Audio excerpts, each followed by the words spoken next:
কবিতাৰ শিৰোনাম ধূলিকণা, কথাৰো আবৃত্তি স্বৰ্ণলতা ডেকা বৰুৱা। বন্ধু, মই যদি ধূলিকণা হৈ যাওঁ, মোক বাৰু ক'ত বিচাৰি পাবা? জীৱনটোৱে দেখোন দুদিনীয়া, কচুপাতৰ পানীৰ দৰে। আজি আছো, কালিলৈ হয়তো নাইকিয়া হৈ যাম। এই পৃথিৱীত যত মায়া মোহ আছে, এই সকলোবোৰ ইয়াতে এৰি থৈ গুচি যাম বহু দূৰলৈ। সেয়েহে কৈছো বন্ধু তোমাক, মই জীয়াই থাকোঁতেই এবাৰ লগ কৰা। এবাৰ মোক চাবলৈ মন যোৱা নাইনে? মই বন্ধু হবৰ পৰা বহু আঁতৰত আছো। আশা কৰিলেও কেনেকৈনো লগ পাবা? মোৰ বহুত মন আছে এবাৰ ওচৰৰ পৰা চাবলৈ। হিয়া উজাৰি অন্তৰৰ কথাবোৰ শুনি কবলৈ। বহুতো কথা হৃদয়ৰ মাজত সংকোপনে উঠোক খাই আছে। কিন্তু তোমাক কেনেকৈ কওঁ? সময়বোৰ দেখোন বৰ ছুটি হৈ আহিছে। দিনটোত কেনেকৈ সময়বোৰ পাৰ হৈ যায়, কবকে নাপাওঁ। তুমি এবাৰ কোৱা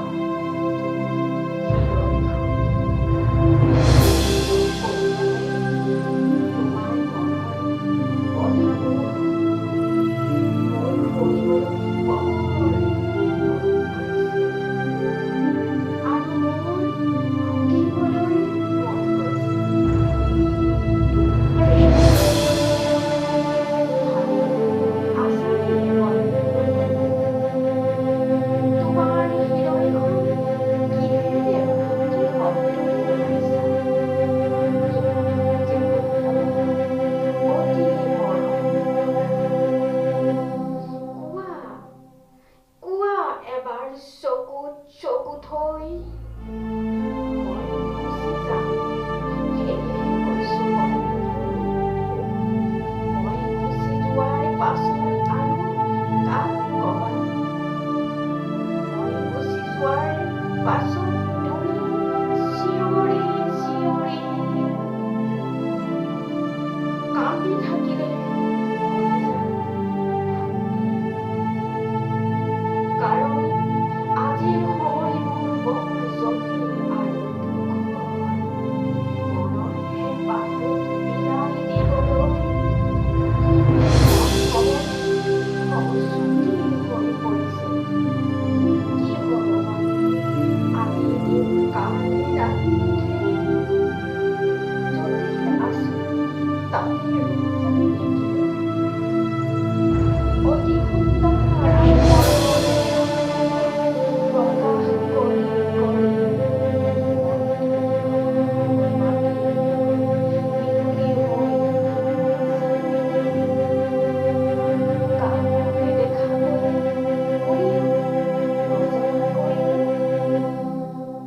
দুটি আঙুলিৰে হাতত কলম তুলি তললৈ মুখ কৰি মই গুচি যাম। কিন্তু তোমাক এবাৰ চাব মন আছে। বহু দিনৰ আগতেই